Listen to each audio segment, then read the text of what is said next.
The current political scene in the US is both stressful and addictive. For millions of people, the adage about never criticizing someone's politics or religion has suffered a casualty. Talking about politics has become the norm. Critics may complain that outrageous behavior from the White House is being normalized, but at a more hidden level, stress is being normalized too, not something to welcome in a society where achievement is already equated with working more than 40 hours a week. Given the increasing amount of time we spend at work, stress over the country's political situation is naturally seeping in. This is bad news. Acute stress, the kind that makes you angry, pressured, and fearful of getting an ulcer, becomes worse as the environment around you turns more unpredictable and out of control. You're likely to experience such an environment when you're at the office. The notion that mounting stress constitutes a fact of life, or even a way to thrive, has gained tacit approval. Yet the stress you think you experience is having a damaging effect on you at the cellular level. Chronic stress delivers a slow drip of low-grade stress that most people don't usually notice.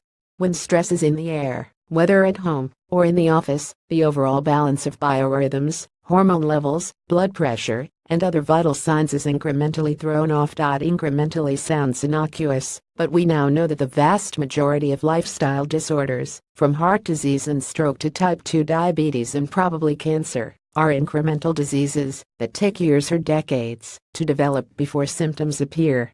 The two main culprits of this are low-grade inflammation and chronic stress. Neither of these displays overt symptoms. What they have in common is that they both are supposed to function only on a temporary basis.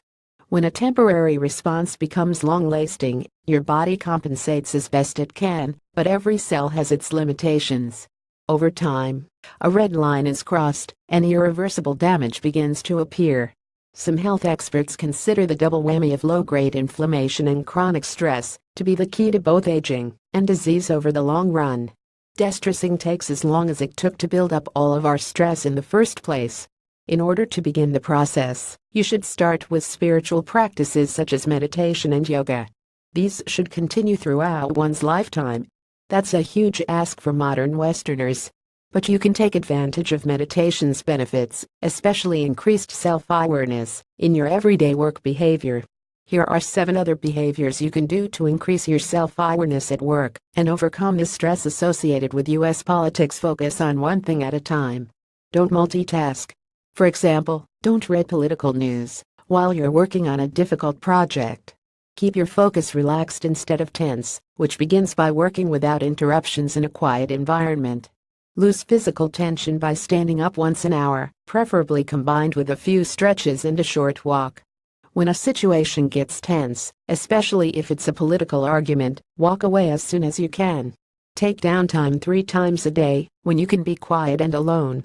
Take some deep breaths and center yourself.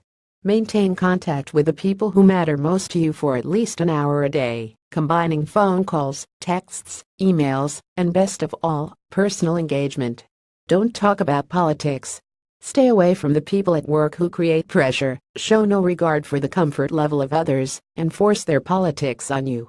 Remember, you aren't passing a test by proving how much stress you can pile on yourself at work. If you let political stress get to you, you are ignoring what your body wants to do to keep you healthy for life. Deepak Chopra is founder of the Chopra Foundation, co-founder of the Chopra Center for Wellbeing, and Geo.com, and co-author of The Healing Self. This article originally appeared on Fortune.com.